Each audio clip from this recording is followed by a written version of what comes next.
Need your prayers this morning.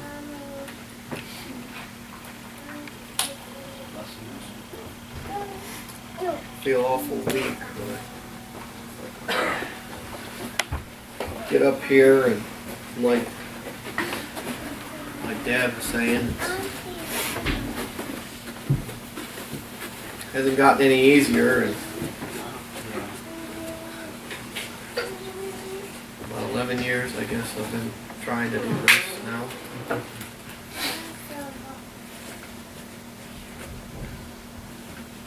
You know, I had a lot going through my mind listening to what Dad was preaching about. And so thankful to get to be here. It's such a blessing. Thankful for our visitors that come, and thankful just to be able to call myself a child of God. Don't find myself worthy sometimes, most times. Yeah.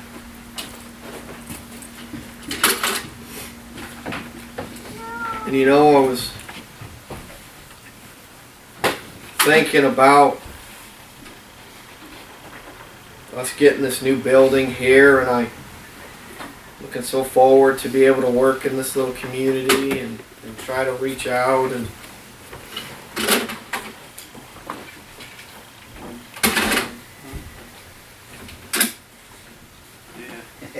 I know and realize that there may not be a sinner in the house. Is that me? Yeah. We all may be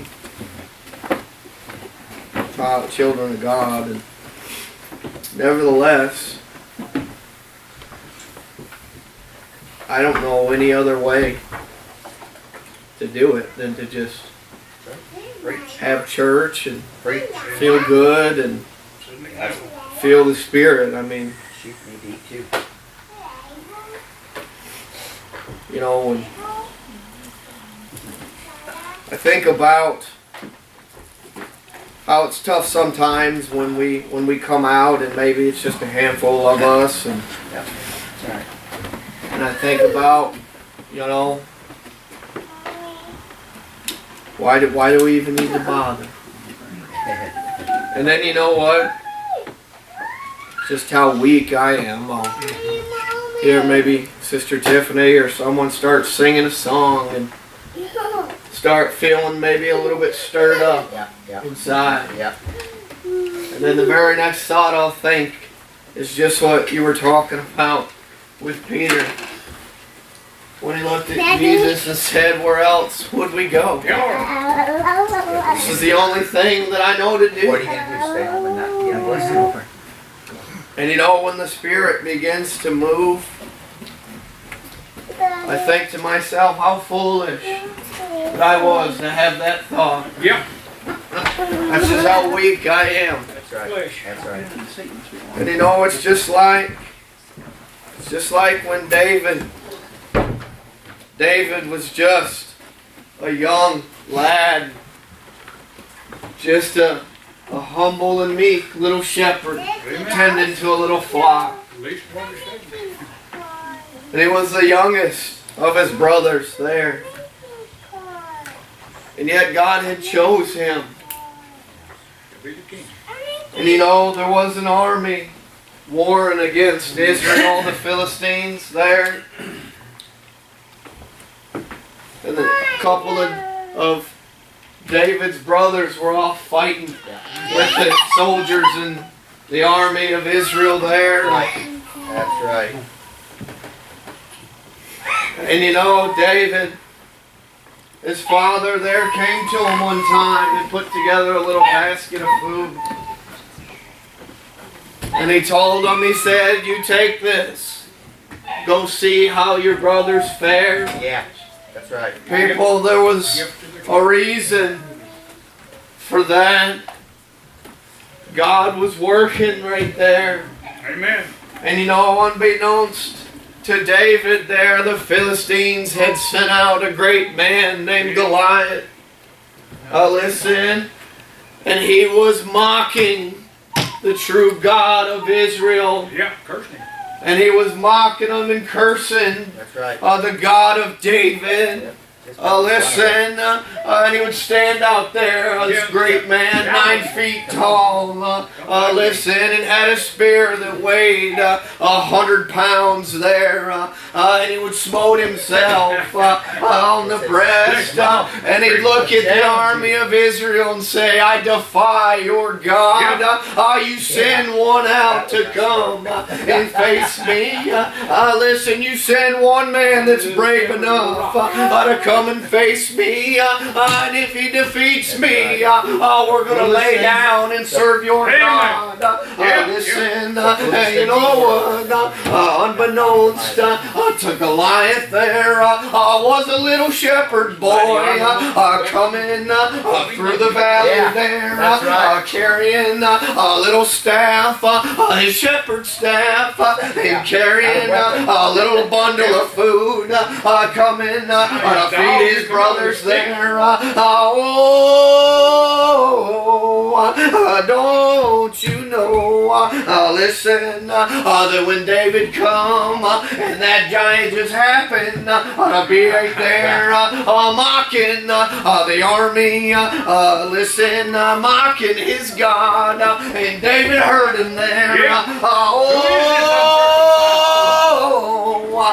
Don't you know, listen, there was a fire down in David, begin to stir, listen, and he forgot about that bundle of food, he forgot the reason that he had been sent there, that his father had told him to go feed your brothers. Listen, when he gone, King Saul there, and his brothers were standing there, listen, and he looked at him, and he condemned him, listen, he looked at him and said, who is this man, listen, that's defying our God, aren't you going to do anything about him there, listen, and his brothers were shamed right there, and they became angry with David, and they became, they tried to justify themselves, listen, they looked at David and said, we know why you've come out here, you come out here to see a great battle, listen, and I love the words that David spoke to him there, listen, he looked right at him and said,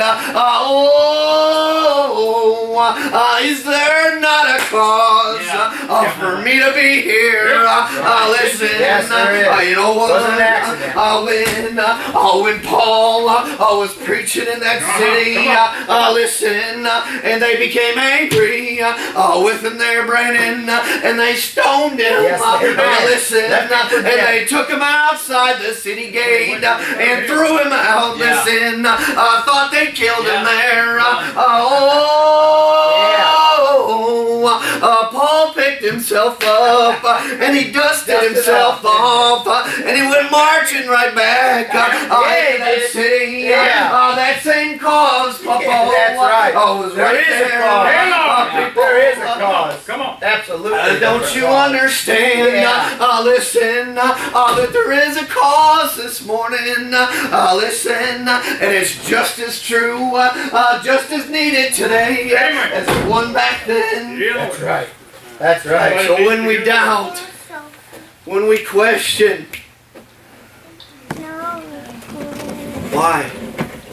why is it needful? I'm telling you, there is a cause this morning. And you know what? If you can't find one within yourself, Work to be done. then you look around here at these young ones running around. That is our cause today. That's right. And you know what?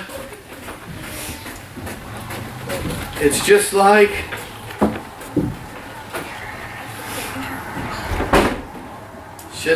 when Jesus was talking to him. And I love reading the book of Luke. And he's trying to explain to him the reason, the sincerity of the thing. And he put it to him in a little parable. He said, there was a man that had made a great feast. Now listen, and he went, he told his servants, he said, you go and tell my fellow countrymen here, my neighbors, you go and tell them, come, that supper is ready. And you tell them to come and eat and feast with me. Listen, and that servant, he went out and he went to the neighbors there and he told them, come on, my master's bidding you to come. Listen, and one by one, each one of them had an excuse that they couldn't come. One of them said, well, I've just bought a team of oxen and I need to go and prove them there. Listen, and another one said, I'm just married and I've got to go see about my wife. One by one, every one of them had an excuse. Listen, and that servant, no doubt, he was scared to go back and tell his master nobody's coming. Listen, you know what? When he told him, that master there, he said, I tell you what, you go out and you find the poor. You go out and you find the homeless and the needy. Listen, and you tell them to come on and taste of this, people. And you know what? When he went out, found those men and women, he come back to them. Listen, and the master said, there's still room for more. Amen. There's still room. Go back out and find more and tell them to come and feast. Tell the world. And you know what?